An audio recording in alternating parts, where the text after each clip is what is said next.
seated. This will be a home assignment. There'll be no home assignment tomorrow night. This will take care of it for the next 7 days. We'll give you until a week from tomorrow evening to finish this assignment.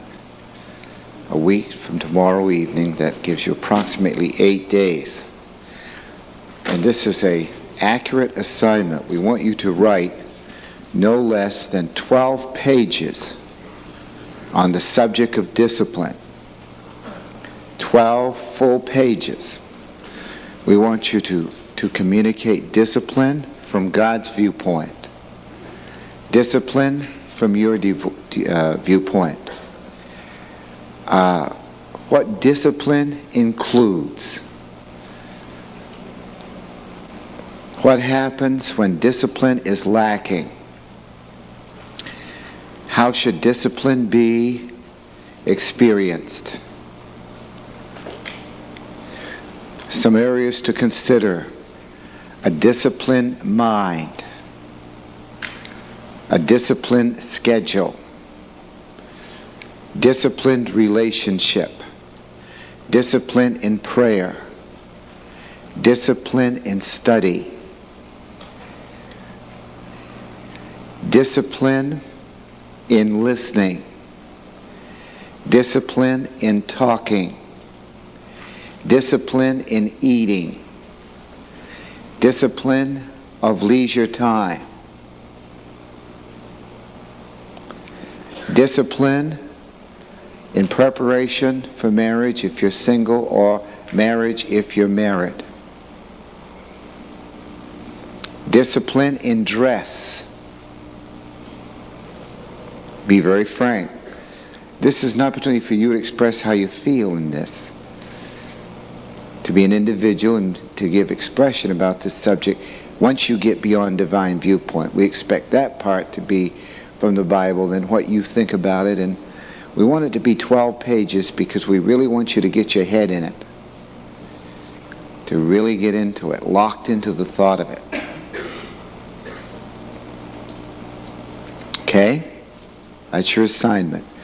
Tonight is Proverbs. We're going to skip over 24, 28, 29 and go into 30 to the end of that chapter.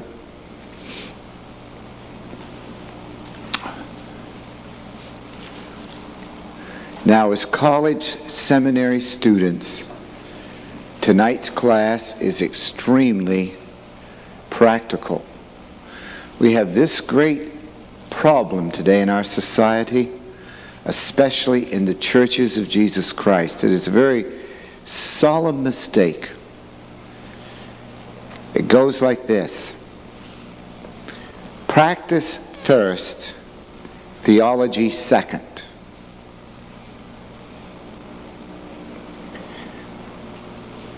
Practice what seems to be most convenient and right, and privately interpret your theology to adjust to it.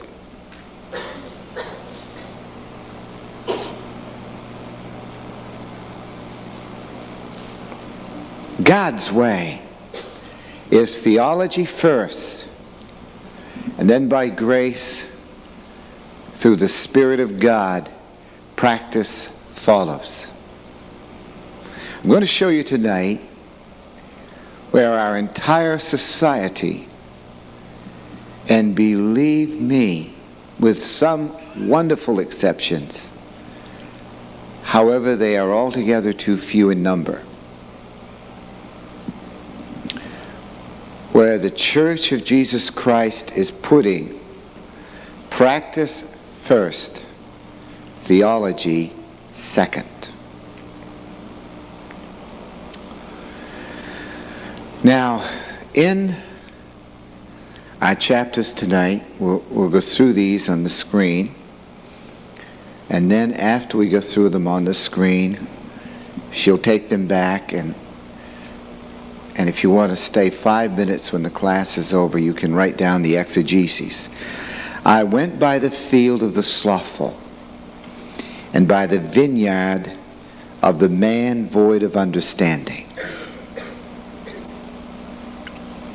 And lo, it was all grown over with thorns, and nettles had covered the face thereof, and the stone wall thereof was broken down.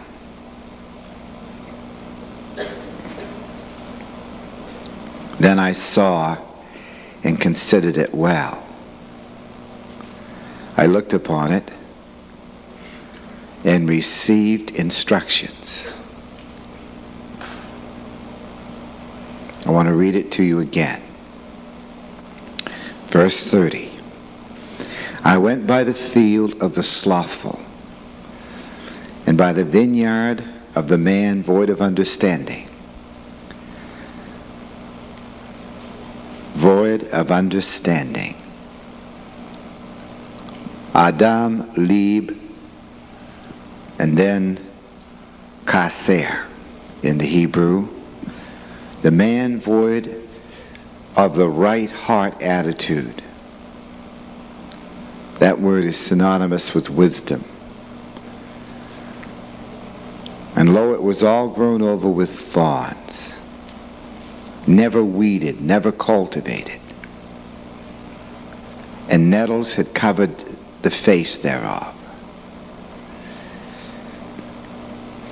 And the walls were broken down, the stone wall thereof was broken down. Then I saw and considered it well.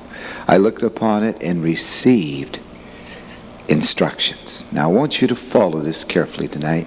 I'll be doing a lot of quoting from different sources. Now the first thing that I want you to see tonight is not only the condition of the individual, but the condition of the Church of Jesus Christ as it irresponsibly relates to its society before the God who is.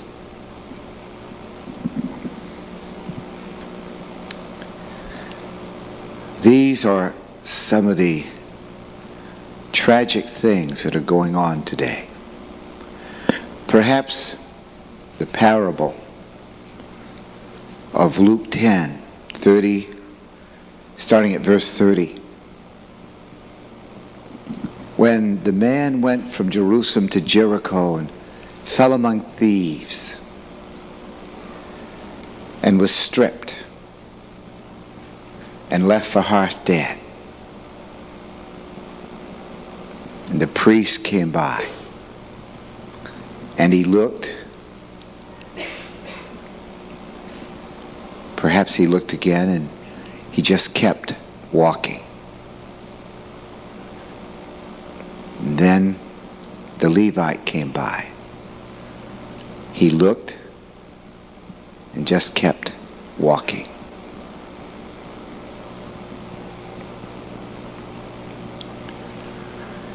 The Samaritan came and stopped and put him on his animal,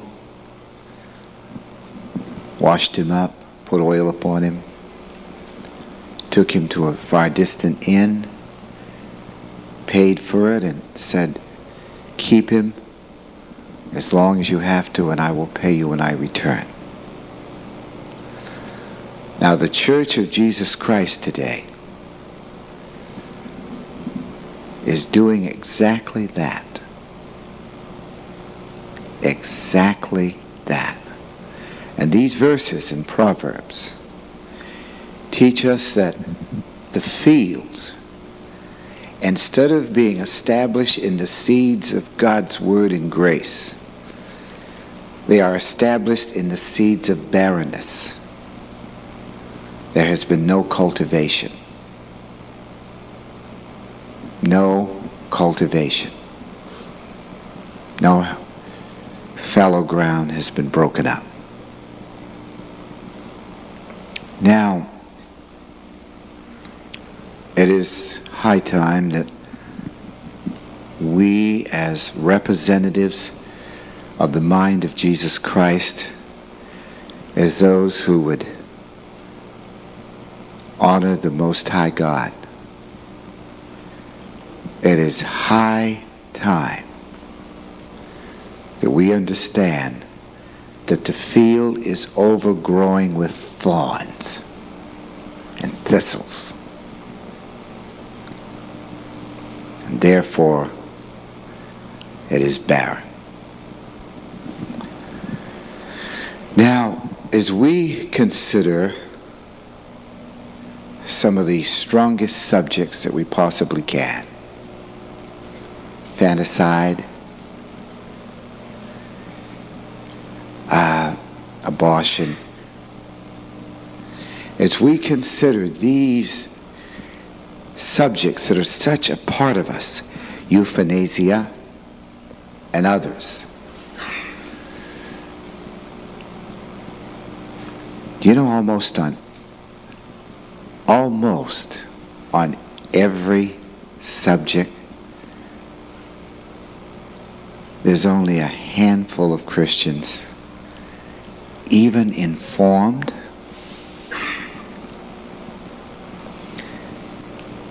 The church is not properly praying and is not properly acting. They look at the problem and walk by. Michael Dukakis, as many others, puts it this way: I personally am against abortion, but I think every woman has a right to free choice. If that isn't a political cop-out, if that isn't being double-minded, I'm against it, but it's all right to do it.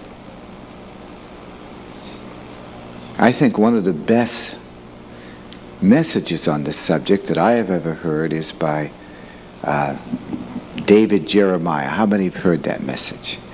David Jeremiah. I'm going to quote from him tonight some. And I want you to see, as college seminary students, I want to throw this responsibility right in your lap. And I'm going to quote, I must quote carefully so that I don't misrepresent anything tonight. For that reason, I'm deliberately going to be reading some quotes so that there are no misquotations. Now, the first thing we want you to see is, therefore,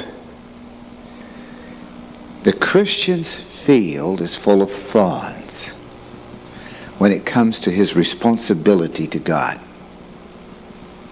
That is complemented by these verses tonight. The church could be characterized as the field of the slothful in the issues I'll be talking about. Void of experiential understanding. Overgrown with thorns and nettles, and covered the face thereof. And the stone wall that's supposed to separate us from the world is broken down. The writer said he saw it well, considered it, looked upon it, and received instructions. And the word for instructions is lakak musa. Correction which results in an education of restraint and action. That's what the word instructions mean. In verse 32. The word consider, with a cow future, is sheath leb. And it means he set his heart upon it, to think carefully, to regard, to taking action, to think about it in order to reach a conviction which would lead to a decision. Having given you some insight into these words, we want you to consider this tonight. Adolf Hitler killed 12, I'm quoting now, but 12 million people. Millions of Jews and millions of Gentiles.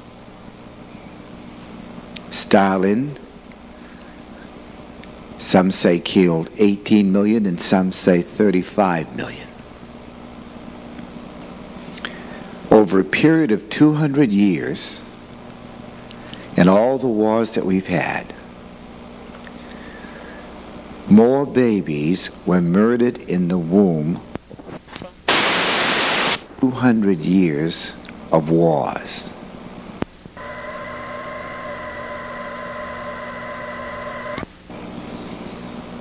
Now, quoting from different men, I want you to notice carefully why all of this is happening to our society. Let's go beyond what's happening. Let's get into the ideological premise, the philosophical arguments, the derivation of sin and evil in these decision-making processes by the herd. Norman Slitzler of Dallas put it this way, and I'm quoting from him: in the 19th century, God died. In the 20th century, man dies. When God created someone in his own image, and you do away with God, you have to do away with the image he created. Modern revolution in thought. Here's where it all starts. In 1859, when Darwin wrote The Origin of Species, followed by The Descent of Men, and established for his premise that lower forms of life was where we all came from. The one cell. He said there's no evidence that man was endowed with the existence of God or ever created in God's image at all. That is mere myth and fantasy. Karl Marx reads Darwin and says, my conception of the universe is that there is no room for either the ruler or creator in this universe, for we all came from the lower animal life. Friedrich Nietzsche, the philosopher, in 1882 wrote, God is dead. And this is what he said: we killed him, and he remains dead.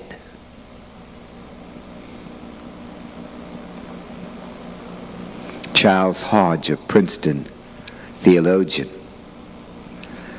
said, Darwin and evolution is nothing more than absolute atheism.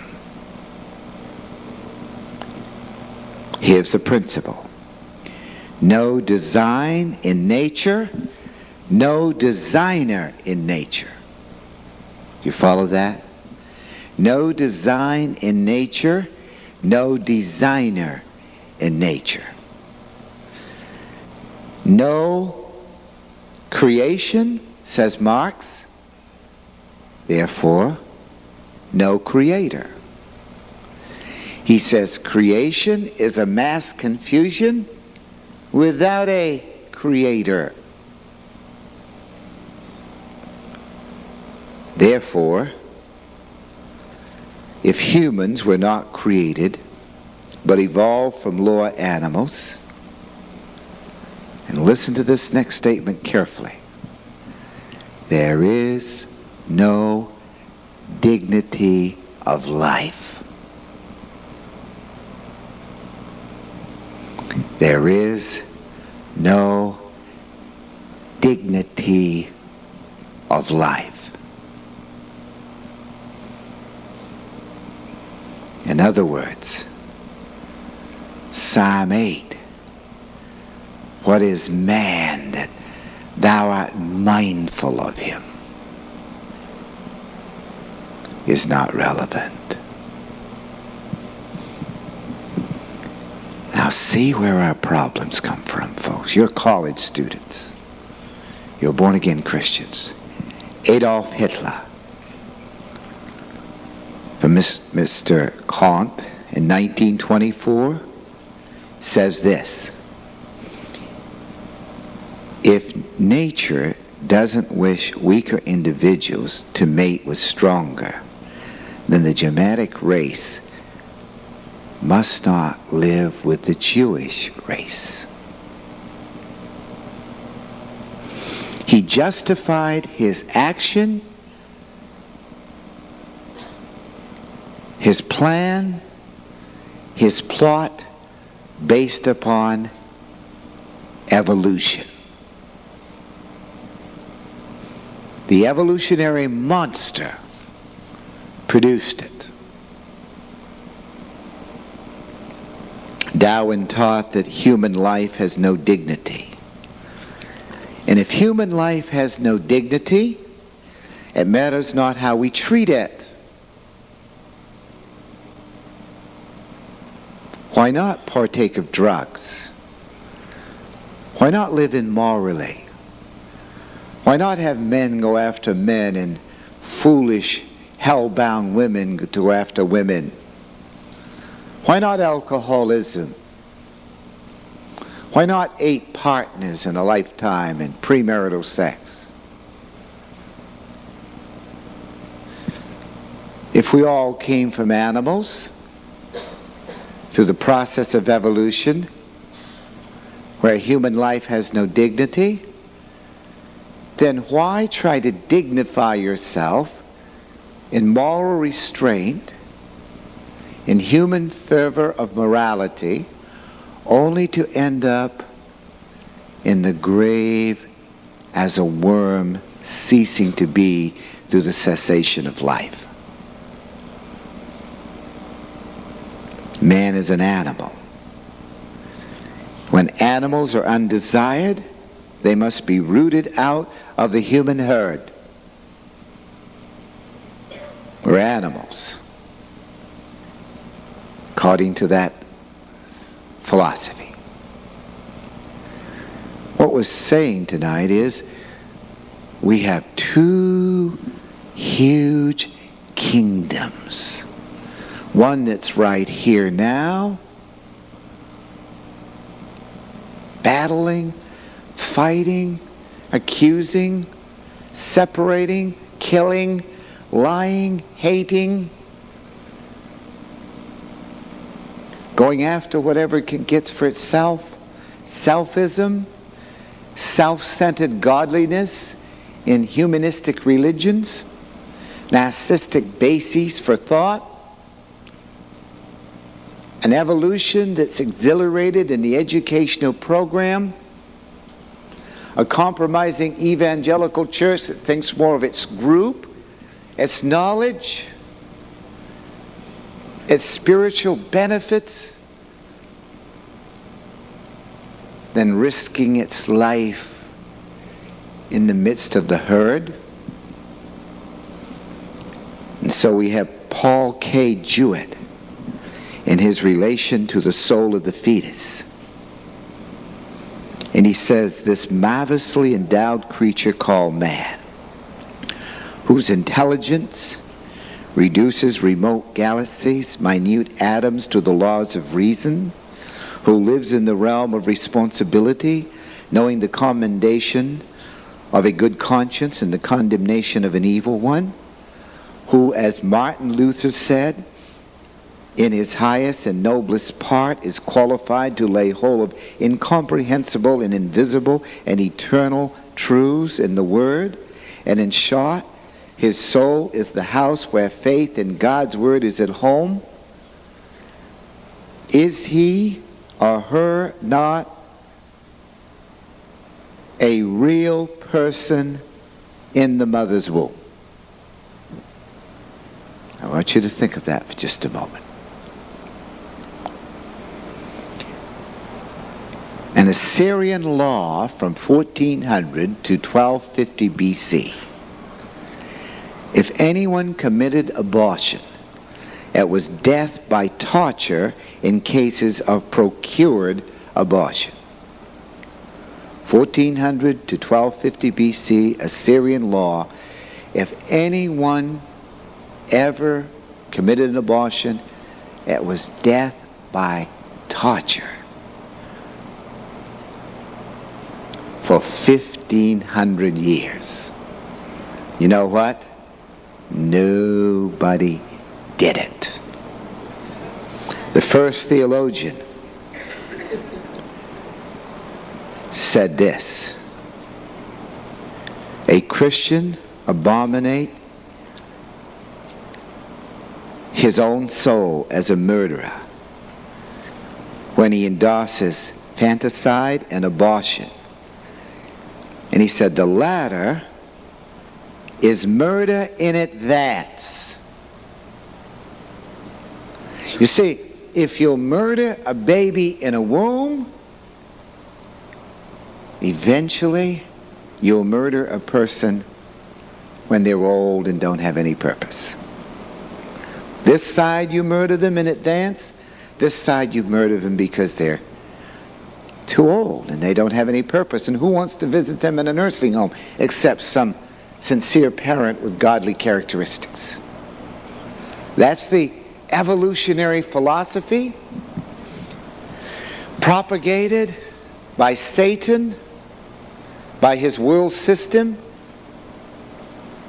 in avenue after avenue of the front lines of human society, because this world lies in wickedness. Now, I want you to think for just a moment in the Bible now. God in relationship to man. Genesis 4:1. Conception. Said Eve, my conception is a gift from the Lord. Conception is a gift from the Lord. God guards the womb. God is actively involved in the fetus. And that is why David said in Psalm 139, 13 and 14, as he beautifully, wonderfully explained it, when he said, God saw me in the dust of the earth. He saw that I was wonderfully and marvelously made in the womb. God actively involved in the life of the fetus. Genesis 16:2 and 17:19. Abraham received divine assurance that she would have a son the moment she conceived. He knew it was a gift from God in the womb. In Genesis 29:31, God opened up Leah's womb. God did it. Same for Rachel later on. Ruth 4:13, the Lord gave her conception. And these folks that believe in murdering the unborn, who are so double-minded, on one hand, the woman has a right to choose. On the other hand, the little baby girl in the womb doesn't.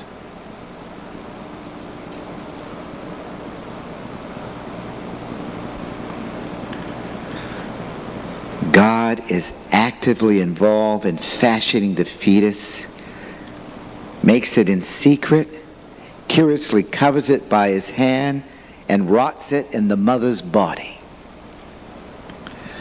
Well, having understood this, I want you to notice how the Christian community looks at it, feels it's awful, doesn't have time to do anything about it. The priest must go on with his next communion in the temple. The Levite must go about his business with the law. It's too bad the fellow was so foolish as to be a victim of robbery, but we feel for him. But you can't help everybody when you have a schedule. After all. Now, maybe the best place for us to look is Exodus 21. If you would turn there. Exodus 21.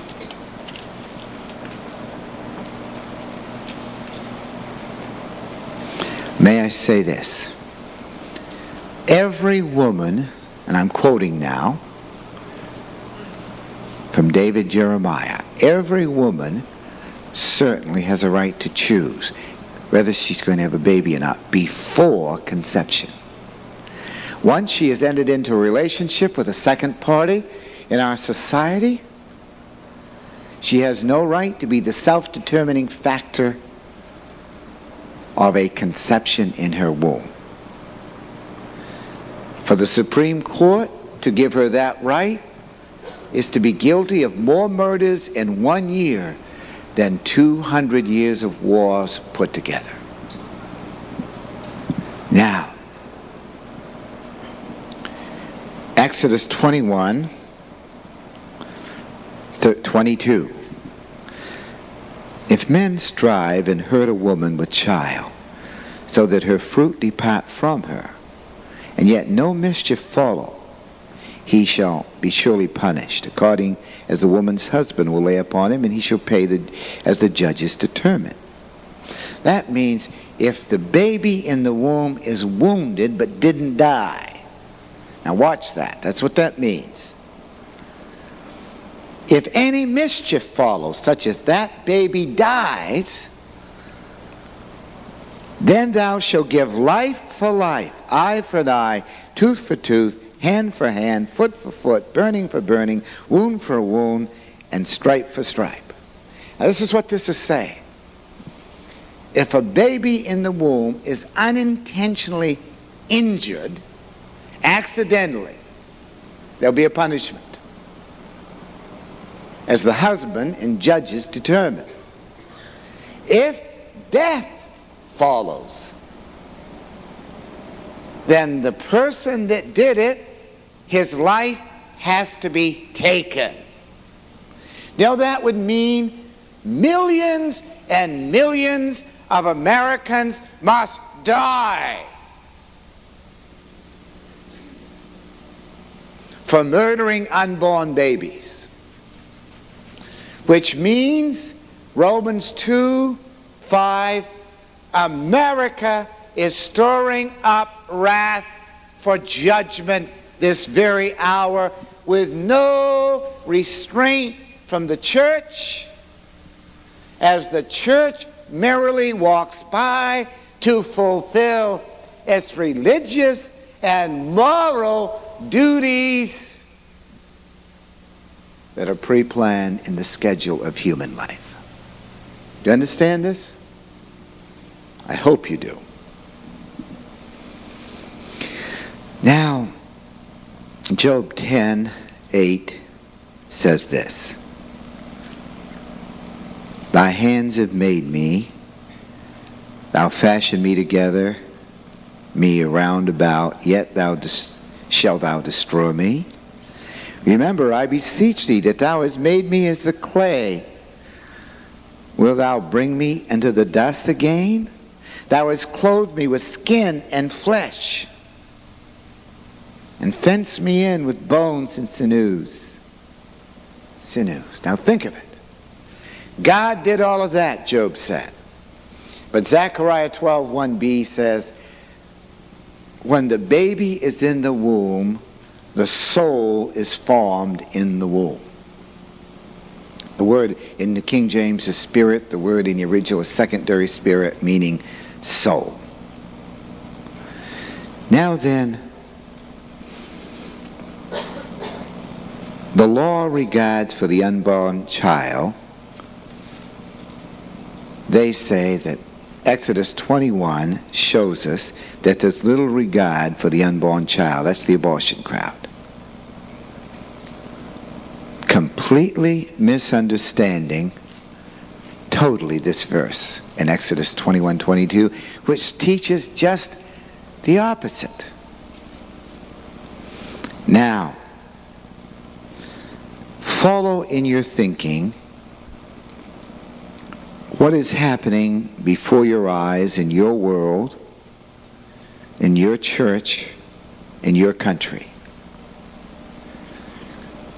Realize what happened in Milwaukee when 4 very young children, very young, took fetuses from the dumpsters. There was many of them. And the police caught them throwing the fetuses in the water below. And when they were asked by the police, "What are you doing with those fetuses?" they said, "These are little people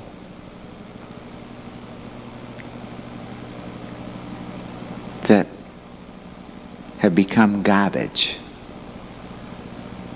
to the world. We're throwing them away. We're throwing them away." See, the principle is no dignity in human life. No dignity. What Adolf Hitler has done, what Stalin has done, what the Supreme Court has done, what's happening in our country with the drug problem, our terrible condition, and immorality. You see, it goes back to an ideological premise. It goes back to philosophy and ideology. It goes back to humanism. It is the result of humanism. It isn't a matter of free choice. It's a matter of a ideology and a philosophy of a kingdom projected in this world system by Satan's foundation of thought. See, everything that you're seeing happen is far more than Hitler killing 12 million, Stalin killing millions. You see, they did